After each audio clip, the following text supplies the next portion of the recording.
A Deputación de Pontevedra dá un paso adiante para recuperar a memoria das vítimas do franquismo e loitar así contra a impunidade.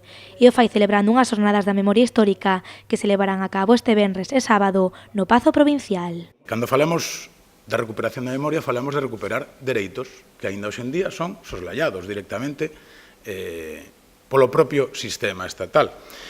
Falamos de recuperar a dignidade. Cando falamos de recuperar a dignidade, falamos de recuperar memoria, pero recuperar a memoria non é só lembrar, senón que é recuperar a posta en valor do que fixo a democracia que nos precedeu. E iso costou, ademais, e subliñemos de novo, vidas humanas, e costou un capital humano que de seguir vivo teríamos un presente e un futuro totalmente diferente. As xornadas da memoria histórica comezarán cun encontro técnico do mundo da avogacía.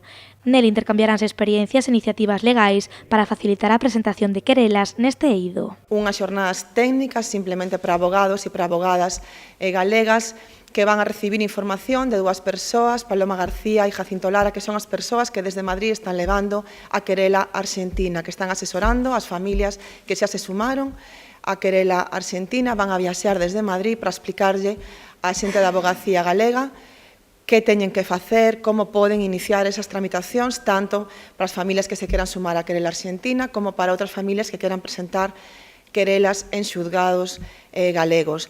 A xornada do sábado estará dirixida ás familias das vítimas do franquismo. Neste acto, os familiares de Alexandre Bóveda e do expresidente da Deputación de Pontevedra, Amancio Camaño, asinarán a querela arxentina.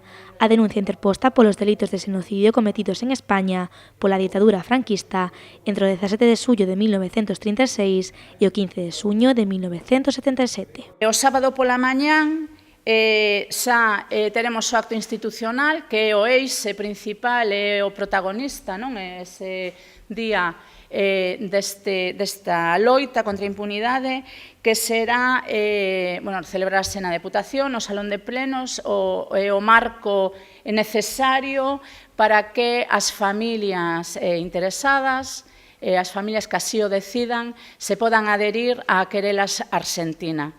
O acto contará tamén coa presenza de Miguel Ángel Gómez e Chato Galante, dous querelantes contra Billy el Niño. As xornadas rematarán coa proxección do documental El silencio de otros.